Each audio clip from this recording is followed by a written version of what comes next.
Thank you so much, Your Honor. Honorable Senator Judges, noong 22 ng Hunyo 2026, nagulat at nagdalamhati ang buong bansa sa pamamaril sa isang paaralan. Sorry, excuse me. Your Honor, may I be allowed to finish my manifestation? I will not disrespect and interrupt the defense counsel but before once he that, has started. this is no disrespect, sir. Counsel for respondent is recognized. Thank you, Your Honor. Your Honor, this is improper. The improper for trial. Manifestation, this is not a manifestation proper for court procedure. This is instead them telling a story. This is a narration by the prosecution, which is not allowed. This is not allowed by any rule in any court. Thank you, Mr. Presiding Officer, Mr. Senate President. Just to place on record that I would like to clarify that the ruling of the chair of 16 is as to the issue of whether the threshold number of conviction. The matter of whether or not Senators Marcoleta and Senator Estrada should be participating in the process of the trial is another matter that we will have to discuss perhaps in camera or on the floor at a later date, Mr. President. Noted. If there are no other Senator Judge who wishes to make a manifestation, the lead prosecutor, Representative Luistro, is once again recognized. What was your earlier manifestation and motion, ma'am? Your Honor, we respectfully reiterate our request that counsel for the panel of prosecutors, Attorney Lorna Kapunan, be recognized. Counsel for the panel of prosecutors, Attorney Lorna Kapunan, is recognized. Will you be the one to present your first witness, ma'am? Good afternoon, Your Honors, Senate President, Presiding Justice. I do have manifestation. Well, in direct answer to the query of the presiding Senator Judge, I am not presenting the witness today.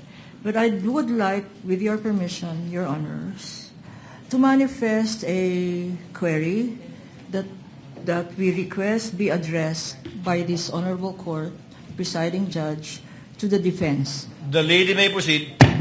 We are informed, and in fact, we have seen an interview conducted in the Senate premises on the Vice and that she is expecting but will not, maybe blooded bowed.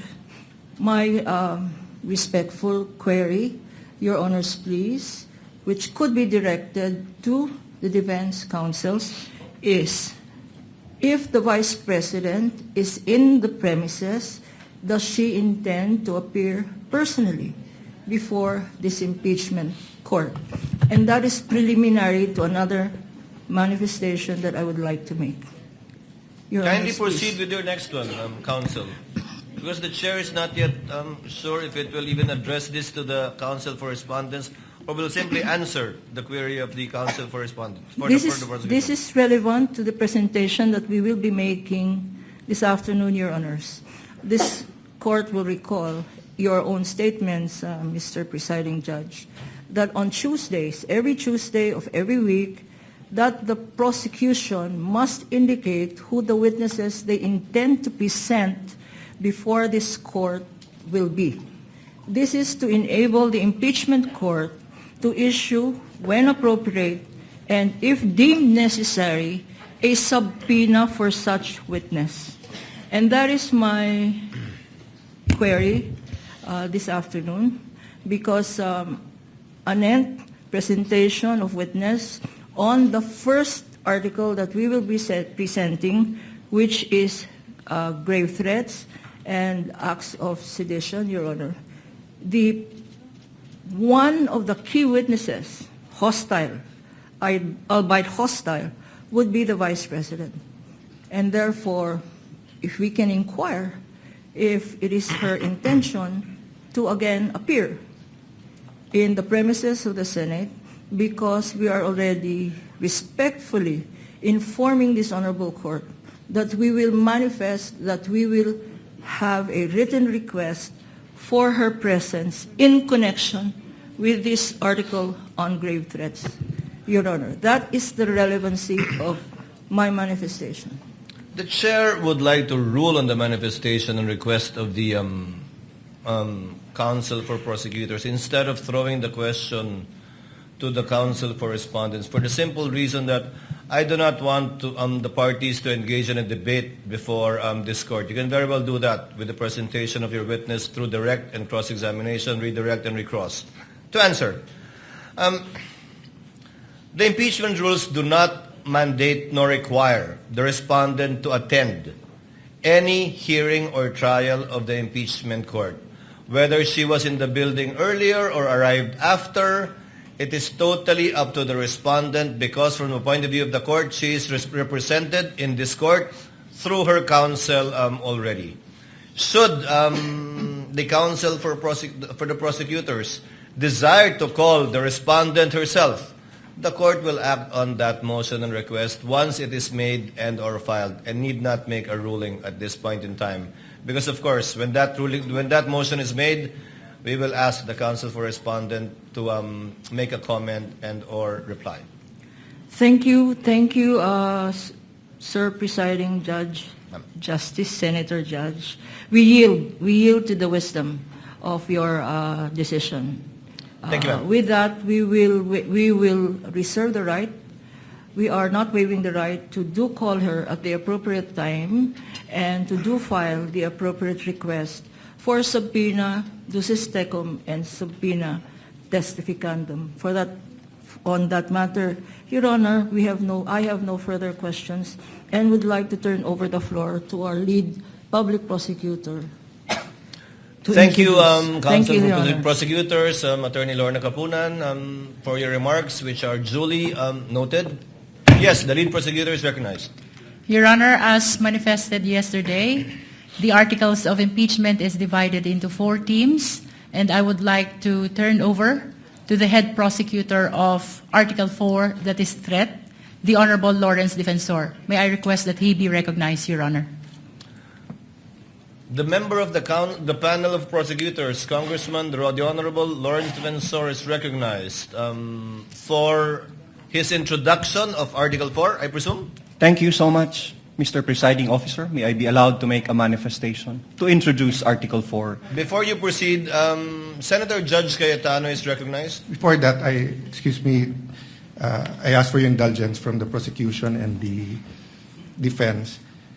There are certain issues that we are more than willing to listen to the debate here. I'm speaking for myself, but I think for also other senator judges, and of course will give us much leeway. But there are certain issues that we also need time to study. So if we look at our rules of impeachment, suppletory kasi yung rules ng rules of court. And the difference between asking the accused to take the stand and asking someone who's not the accused, but we may say something that is incriminatory. There's a wide difference. So the accused, under the rules of court, hindi mo pwedeng i-force to take the stand. Pero yung hindi accused, they have to take the stand and wait for the question, and then they can claim the right against self-incrimination. But it could be argued that this isn't exactly a criminal court and a criminal offense. It's an impeachment court. So if it pleases the court, or if the prosecution is sure to ask for the subpoena, may I propose, Sir Presiding Officer, that both sides give us a memoranda in advance so that we can also do our part and study rather than spend much more time during the debates, because I'd really like to study that issue also. Thank you, and sorry for the interruption, Congressman. Noted, Senator Cayetano. However, it is premature at this time. We will do what we did with respect to the motion for the issuance of subpoena ad testificandum and ducis tecum in regard to the bank accounts of the spouses Duterte and Carpio, as well as the AMLC records. We require the parties to submit a memoranda, and we will be scheduling it for oral arguments by the parties. if that is the desire of the Honorable Senator Judge Cayetano, we will do the same with respect to this once the motion has been filed formally by the panel of prosecutors. The Honorable Defensor is recognized. You may proceed, sir. Thank you so much, Your Honor. Honorable Senator Judges, noong 22 ng Hunyo 2026, nagulat at nagdalamhati ang buong bansa sa pamamaril sa Honor. isang paaralan. Sorry, excuse me. Your Honor, may I be allowed to finish my manifestation? I don't I will think- not disrespect and interrupt the defense counsel Yes, but before once he that, has started. This is no disrespect, sir. Counsel for respondent is recognized. Thank you, Your Honor. Your Honor, this is improper. The improper for trial. Manifestation, this is not a manifestation proper for court procedure. This is instead them telling a story. This is a narration by the prosecution, which is not allowed. This is not allowed by any rule in any court. So what, May I be allowed what is to reply? proper is that they present their first witness. And We will are be ready. presenting our witness, Your Honor. However, please allow us to freely advocate our position. That's why, Your Honor, including we are the defense objecting. when it's their turn. We will not Counsel object to the respondent, same. kindly let him finish. Thank you, Your Honor. Thank you so respond much, to Your you. Honor. To respond to you. Yes, you were saying. Thank you, Honorable Honorable Defensor. Senator Judges. Noong ikadalawampung No, dalawa ng Honorable Hunyo- Defensor, kindly finish your reply to the Thank you, Your Honor. objection of I will counsel proceed. for respondent. allow us to freely advocate our positions through the proper and respectful discourse.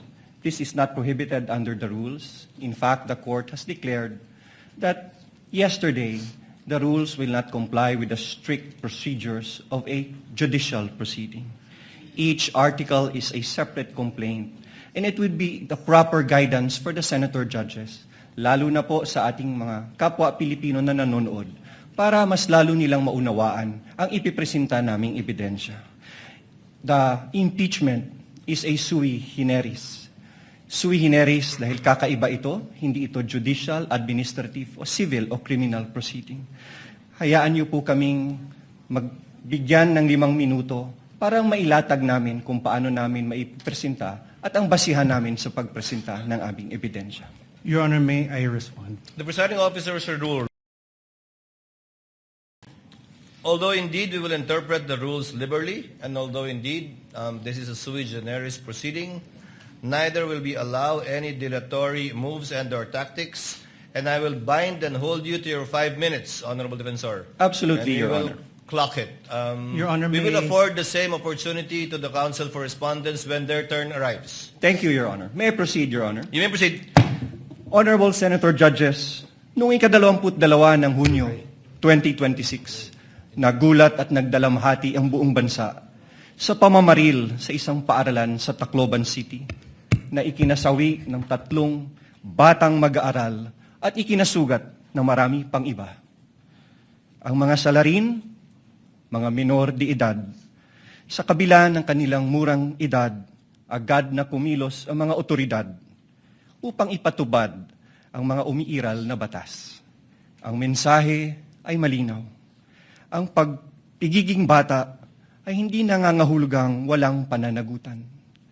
Ang pananagutan ay umiiral, pagamat iba ang paraan ng pagpapatupad nito sa ilalim ng batas. Kamakailan, isang pasahero ang inaresto sa airport at kinasuhan matapos itong magbiro na may bomba sa kanyang bagahe dahil mahigpit na ipinapatupad ng mga otoridad ang patakarang zero tolerance policy sa anumang pagbabanggit ng bomba o anumang pampasabog. Sa isang hiwalay na pangyayari noong Mayo 2020, isang public school teacher ang inaresto, pinusasan at kinasuhan ng NBI sa Zambales matapos magbiro na magbibigay ng pabuya sa sinumang papatay sa presidente ng Republika. Ano ang prinsipyo dito? Ang pananagutan ay pinapairal sa lahat. Bata man o matanda, nasa laylayan man o nasa katungkulan. The prosecution comes before you today to present evidence for Article 4, establishing that Vice President Sara Zimmerman Duterte committed acts that betrayed the public trust, committed culpable violation of the Constitution, committed high crimes in publicly admitting through a live broadcast that she contracted someone to assassinate the President, the First Lady, and the former House Speaker. We acknowledge the burden of this trial on the senator judges as well as the Filipino people. But it is a duty that we must discharge together, lest the public come to believe that threatening public officials and fostering a culture of impunity are conduct that may be tolerated or condoned, especially coming from the second highest official of the land. Ang mga kilos at salita ng Vice Presidente ay hindi dapat ituring na simpleng krimen sa ilalim ng batas, kundi tuwirang paglabag sa saligang batas. Kaya ang paglilitis na ito ay mahalagang mekanismong itinakda upang tiyakin na ang kapangyarihan ay laging may kaakibat na pananagutan. Accountability must apply to all or none at all. At the heart of this impeachment proceeding lies a fundamental question para sa ating lahat. Can we continue to entrust one of the highest constitutional offices to a public official who, on multiple occasions, purposely and willfully and repeatedly resorted to threats of violence against the very institutions that she swore to uphold and protect?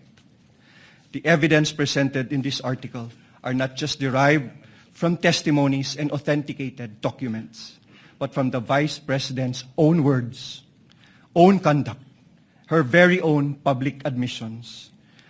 Her words were neither accidental nor taken out of context. They were uttered publicly with the intention to be taken seriously. Huwag kang mag-alala, ma'am, sa security ko, kasi may kinausap na ako na tao. At sinabi ko sa kanya na kapag pinatay ako, patayin mo si BBM, Your Honor. si Lisa Marcos, si Martin Romualdez. No joke. No joke. What makes these threats especially sinister is that they do not come from an ordinary citizen, but from the Vice President herself, an official who, under the Constitution, stands to succeed the President of the Republic. Such statements carry a gravity far from the exercise of one's freedom of expression. They strike at the very heart of government. This is especially significant given that she has publicly declared her intention to run for president in the next election. What values do we expect from those who occupy the highest office in the land? Delicadeza, palabra de honor, integrity, and loyalty to your oath of office. These are not outdated ideals. They are the foundations of honorable public office. Maraming salamat po, Your Honors. The remarks of the gentleman are duly noted. However, Chair would like to inform and instruct the senator judges that the statement and manifestation made by the Honorable Defensor should not in any way be taken as evidentiary because it was merely a manifestation cum introduction of the fourth article of impeachment. Any evidence to be presented proving the fourth article of impeachment should be done through a witness under oath, duly subscribed, and subjected to direct and cross-examination. We Call your submit, first witness, Your sir. Honor, may I be allowed also to...